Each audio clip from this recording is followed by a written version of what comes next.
Hello everyone, welcome to my YouTube channel. आज की इस वीडियो में हम बात करेंगे HPPSC PGT biology question series के पार्ट 7 की। इससे पहले मैं 6 पार्ट जो है ऑलरेडी करवा चुकी हूँ। एचपीपीएससी पीजीटी बायोलॉजी की प्रिपरेशन से रिलेटेड जो क्वेश्चंस हैं उनके लिए ये सीरीज जो है वो स्टार्ट की गई है। जो भी एस्पिरेंट प्रिपेयर कर रहे हैं अभी पीजीटी बायोलॉजी के लिए, वो उन वीडियोस को देख सकते हैं। जो नया सिलेबस एचपीपीएससी ने बताया है पीजीटी के लिए, उसके अकॉर्डिंग जो है मैं क्वेश्चंस को पुट कर रही हूँ।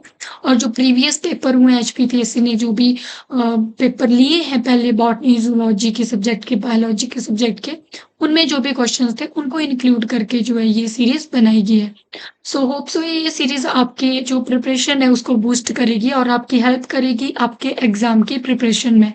तो जब भी हम एक सीरीज करेंगे तो जो भी स्टूडेंट या जो भी एस्पिरेंट ये वीडियो देख रहे हैं, वो हर क्वेश्चन को पॉज करके खुद देख सकते हैं कि उनको उसका आंसर आ रहा है या नहीं।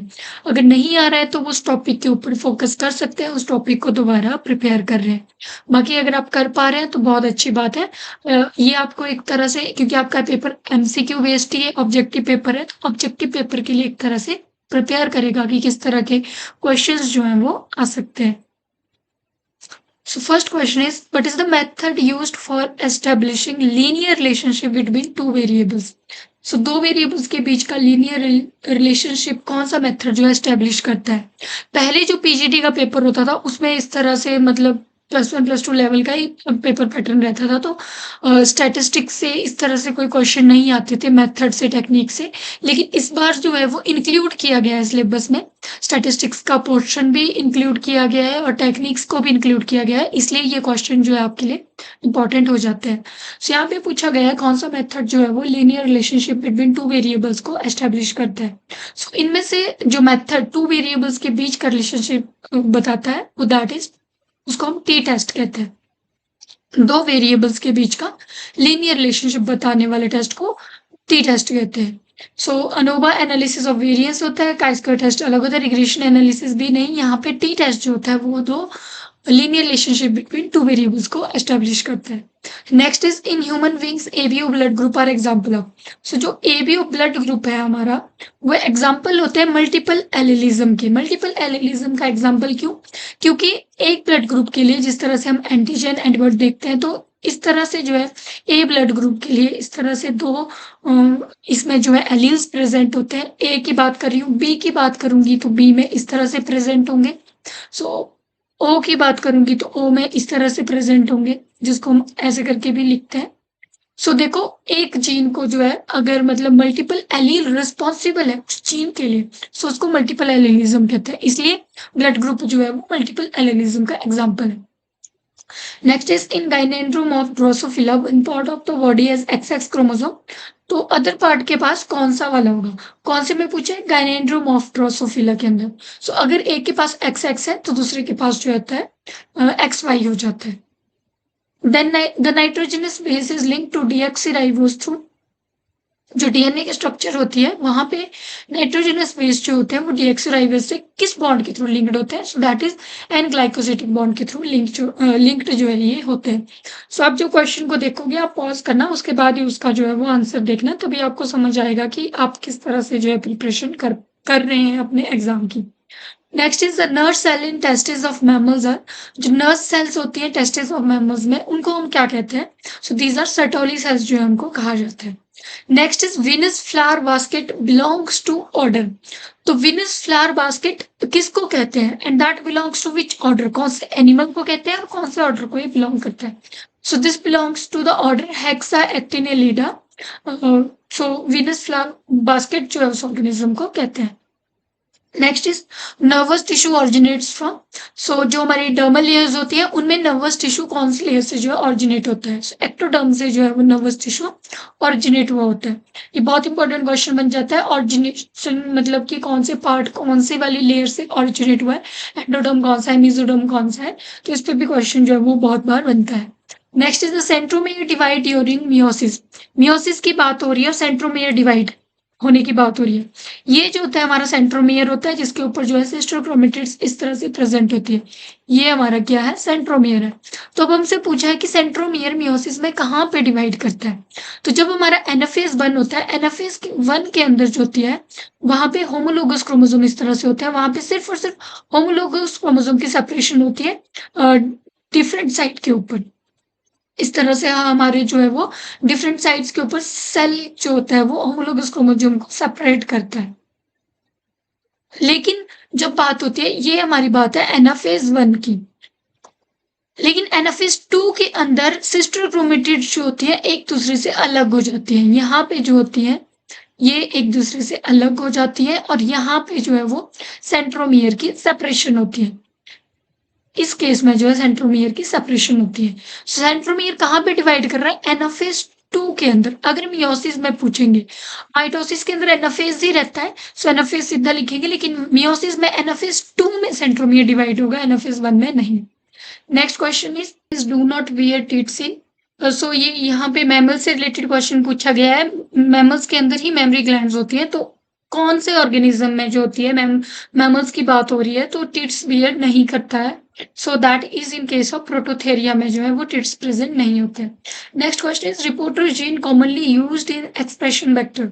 इनमें से कौन सा जीन जो है रिपोर्टर जीन की तरह यूज होता है? सो दैट इज सीएटी जो होता है वो एज अ रिपोर्टर जीन काम करता है। Next is the shell in mollusk is secreted bye.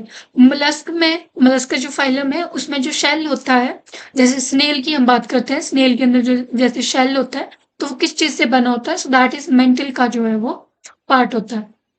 Next is name the group of animal which do not live in salt water. यहाँ पे do not live पूछा है, नहीं रहता है इनमें से सॉल्ट वाटर में, सो वो होगा एम्फीबियन जो है वो सॉल्ट वाटर में नहीं रहते हैं। Next is in human jaw suspension of is of which type. इनमें से ह्यूमन की जो जॉ सस्पेंशन है वो किस टाइप की होती है? सो दैट इज क्रेनियोस्टाइलिक टाइप की जो है ह्यूमन की जॉ सस्पेंशन होती है। अलग अलग तरीके की जॉ सस्पेंशन होती है, ह्यूमंस की जो है वो क्रेनियोस्टाइलिक होती है। Next is DNA form from RNA. DNA जो आरएनए से बन रहा है उसको क्या कहेंगे?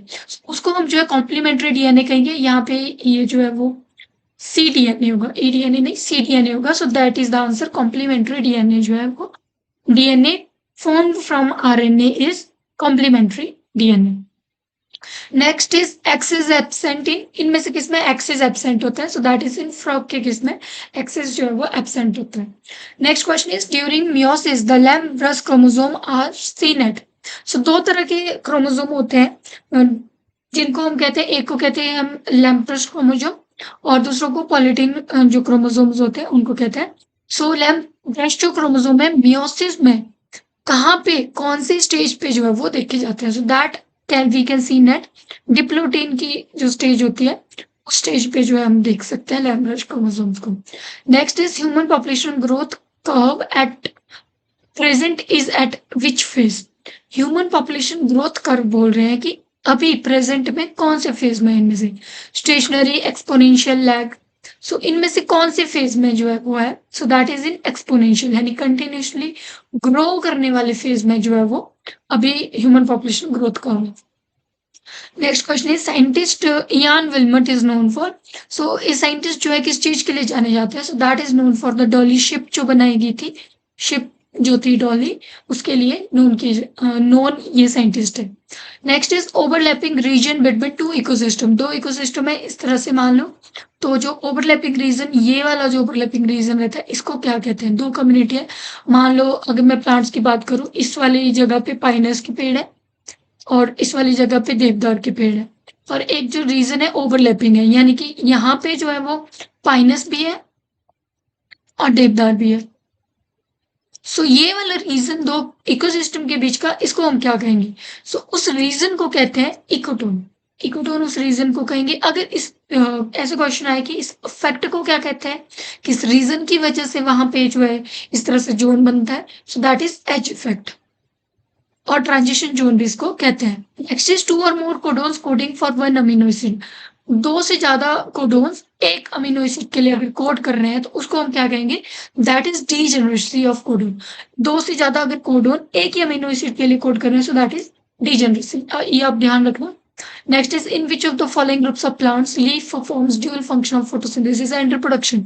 सो अगर आप ध्यान दोगे कौन से ग्रुप ऑफ प्लांट्स में लीफ जो होता है वो फोटोसिंथेसिस भी कर रहा होता है और रिप्रोडक्शन भी कर रहा होता है। दोनों वाला पार्ट जो है टेरिडोफाइट्स के केस में होता है।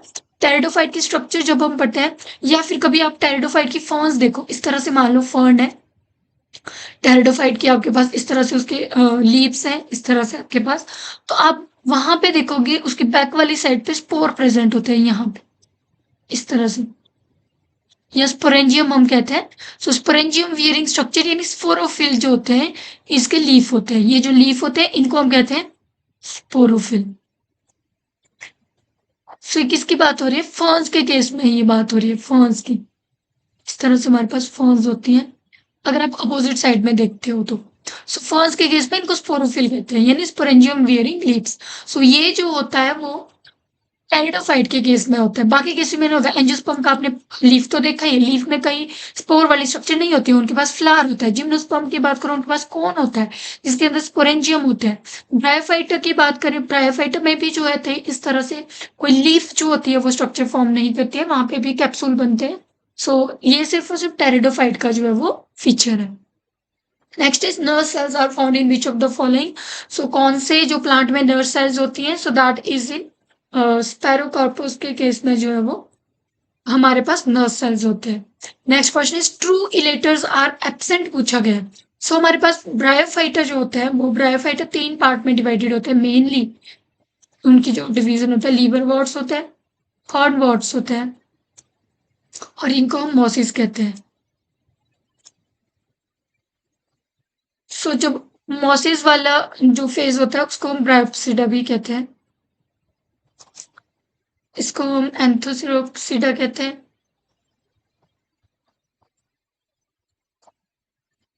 सो यहाँ पे देखो ट्रू इलेटर्स कहाँ पे जो है वो एब्सेंट है, ये पूछा गया हमसे कि एब्सेंट कहाँ पे है। सो लीवर वॉर्ड्स, हॉर्न वॉर्ड्स और मॉसिस के केसेस में जो हमारे पास इलेटर्स होते हैं लीवर वॉर्ड्स में प्रेजेंट होते हैं। इलेटर्स यहाँ पे जो है वो प्रेजेंट होंगे और यहाँ पे हमारे पास होते हैं स्यूडो इलेटर्स और यहाँ पे जो है वो पेरिस्टोम टिथ होते हैं, इलेटर्स नहीं होते हैं स्पोर की डिस्पर्सल के लिए। सो आप ध्यान रखना, अब हमसे पूछा है ट्रू इलेटर्स एब्सेंट। सो यहाँ पे स्यूडो इलेटर्स होते हैं, ट्रू इलेटर्स नहीं होते हैं। So that is in case of hornworts, Anthoceros जो है वो उसका एग्जाम्पल है। Next is the parallel vertical photosynthetic lamella are present in the leaves of. Parallel vertical photosynthetic lamella कौन से लीव्स में प्रेजेंट होते हैं? That is present in the Polytrichum के केस में ये जो होता है वो प्रेजेंट होता है। सो दिस इज फ्यूनेरिया को जो है, फ्यूनेरिया पॉलीट्राइकम ये सारे जो है वो मॉसिस हैं। तो मॉसिस के केसेस में parallel vertical photosynthetic, in case of Polytrichum जो है वो प्रेजेंट है। Next is which of the following taxon produces non motile gamete. Non motile gamete इनमें से कौन से टैक्सन में जो है वो नॉन मोटाइल गैमेट्स मेनली है? सो नॉन मोटाइल गैमेट्स यहाँ पे जो है स्पाइरोगाइरा के केस में है। स्पाइरोगाइरा जो होती है वो नॉन मोटाइल गैमेट्स को फॉर्म करती है। Next question is in fungi reserve food is usually stored in the form of. Fungi के केस में जो रिजर्व फूड होते हैं वो यूजुअली किस फॉर्म में स्टोर्ड होता है? तो फंजाई में जो स्टोरेज होती है वो ग्लाइकोजन की फॉर्म में मेनली होती है। रिजर्व फूड जो होता है यूजुअली ग्लाइकोजन की फॉर्म में स्टोर्ड होता है। Next question is in life cycle of a fungus perfect stage refers to. Fungus की स्टेज अगर हम बोले परफेक्ट स्टेज किसको कहते हैं, तो एक ही इम्परफेक्ट स्टेज हम मानते हैं ड्यूटेरोमाइसिटीज को। और ड्यूटेरोमाइसिटीज को क्यों बोलते हैं हम?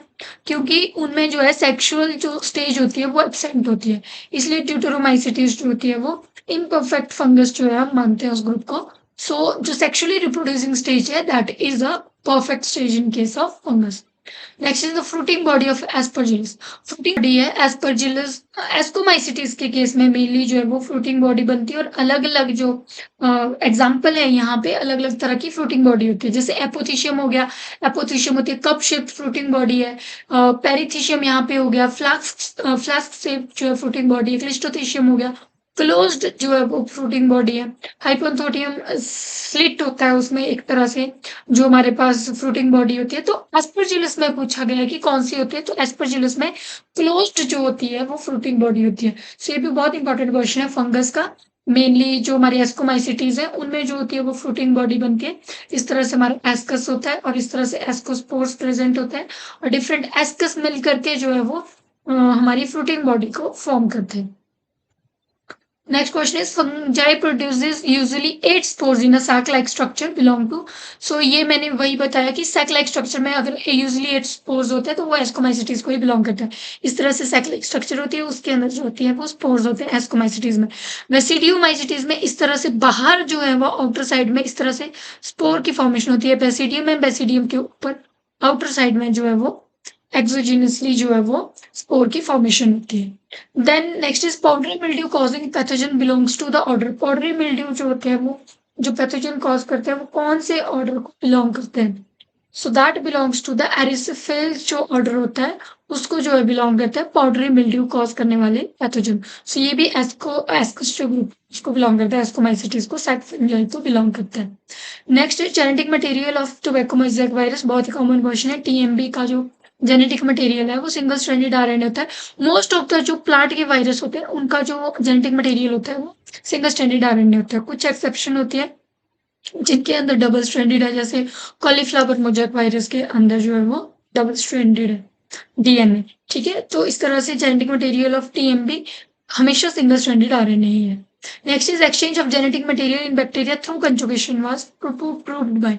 सो कंजुगेशन के थ्रू जब जेनेटिक मटेरियल का एक्सचेंज है वो किसने अप्रूव किया था, किसने प्रूव किया था? So that one was proved bye Tatum and Lederberg. Tatum and Lederberg ने किया था। अब अगर आपसे ट्रांसफॉर्मेशन पूछते, क्योंकि ये 3 मेथड है मेनली बैक्टीरिया के एक्सचेंज ऑफ जेनेटिक मटेरियल के। सो अगर आपसे ट्रांसफॉर्मेशन का पूछे तो ट्रांसफॉर्मेशन और अगला जो होता है हमारे पास कंजुगेशन हो गया। कंजुगेशन के अलावा आता है ट्रांसडक्शन। सो इनको जो है किस किसने हमारे पास अप्रूव किया था? तो ट्रांसफॉर्मेशन का एक्सपेरिमेंट जो है वो किसने किया था? ग्रिफ्थ ने किया था। और जो ट्रांसडक्शन का एक्सपेरिमेंट है, ट्रांसडक्शन वाला किया था जिंडर एंड लिडरबर्ग ने। और कंजुगेशन का किसने किया था? टैटम एंड लिडरबर्ग ने। तो आप इनको याद रख सकते हैं क्योंकि ये बहुत ही कॉमन मेथड है और इस पे क्वेश्चन भी बनता है। नेक्स्ट हमारे पास क्वेश्चन है infective part of virus was first identified by. Infective part को किसने आइडेंटिफाइड किया था first? So that one was identified by Hershey and chase ने। वायरस के ही क्वेश्चन है, देखो 3-4 क्वेश्चन जो है कंटिन्यूटी में। सो इन्फेक्टिव पार्ट जो है वो हर्से एंड चेज ने आइडेंटिफाई किया था। Next is smooth endoplasmic reticulum is the site of. Smooth endoplasmic reticulum जो होता है, एंडोप्लाज्मिक रेटिकुलम 2 तरह का होता है, रफ होता है, स्मूथ होता है। इनका फंक्शन बताने तो स्मूथ एंडोप्लाज्मिक रेटिकुलम जो होता है वो साइट है लिपिड सिंथेसिस की। Next, which of the following structure is associated with Golgi complex? Golgi complex से कौन सी स्ट्रक्चर एसोसिएटेड है? तो सिस्टर्नी जो है मेनली एसोसिएटेड है क्योंकि क्रिस्टे जो होते हैं वो माइटोकॉन्ड्रिया के क्रिस्ट केस में प्रेजेंट होते हैं। सो क्रिस्टे और सिस्टर्नी में कंफ्यूज नहीं होना। सिस्टर्नी जो है गोल्गी कॉम्प्लेक्स में, क्रिस्टे जो है वो माइटोकॉन्ड्रिया में। Next, which of the following organelle in the cell is semi autonomous? Semi autonomous 2 ही ऑर्गेनेली मेनली होते हैं। एक होता है क्लोरोप्लास्ट, दूसरा होता है माइटोकॉन्ड्रिया। यहाँ पे ऑप्शन दिया है क्लोरोप्लास्ट, और क्लोरोप्लास्ट यहाँ पे सही हो जाएगा। Next is the total of all harmful and lethal gene which are present in individual. सारे हार्मफुल लिथल जीन जो प्रेजेंट है उनको कहते हैं जेनेटिक लोड, क्योंकि हार्मफुल और लिथल जीन का एक तरह से लोड ही उठा रहा है वो gene. So that's the genetic load. Next is the term pseudo allele is used for gene. Word से ही समझ लो, स्यूडो हमेशा जो होता है वो फॉल्स होता है। सो फॉल्स एलील, कौन स्यूडो एलील जो है कौन सी तरह के जीन के लिए यूज होंगे? So that is for with different loci which are very close and producing related phenotypic effect. क्योंकि जो एलील होते हैं यूजुअली वो जो होते हैं सेम उसमें प्रेजेंट होते हैं, लोकाई में प्रेजेंट होते हैं, लेकिन यहाँ पे जब विद डिफरेंट लोकाई में है, बहुत क्लोज है और फिनोटिपिक इफेक्ट एक तरह का दे रहे हैं। So that is pseudo allele. Actually में वो एलील नहीं है लेकिन एलील की तरह काम कर रहे हैं। So that's the pseudo allele. Next is the phenomenon of एटाविज्म। एटाविज्म जो होता है, जो फिनोमिनन है, that is from inheritance of a trait of distinct ancestor. जैसे हम मोलर टीथ पढ़ते हैं ह्यूमन के केस में, मोलर टीथ पढ़ते हैं, टेल बोन पढ़ते हैं। सो ये जो है वो फिनोमिनम एटाविज्म है। लेकिन अगर मतलब मालूम मोलर टीथ एंसेस्टर में होते थे, हमें शो हो रहे हैं that is a atavism factor. Inheritance of trait of distant ancestor not shown by the parents. So किसी एंसेस्टर ने शो किए थे, जो हमारे एंसेस्टर्स थे उनमें मोलरिटी थी, उनमें टेल बोन थी, हम में शो हो रहे हैं, तो that is the एटाविज्म। Next is if the percentage of adenine in a DNA sample is 20%, but would be the percentage of other basis. So percentage आप हमेशा इस तरह से निकाल सकते हो, इस पे क्वेश्चन बनता है बहुत बार।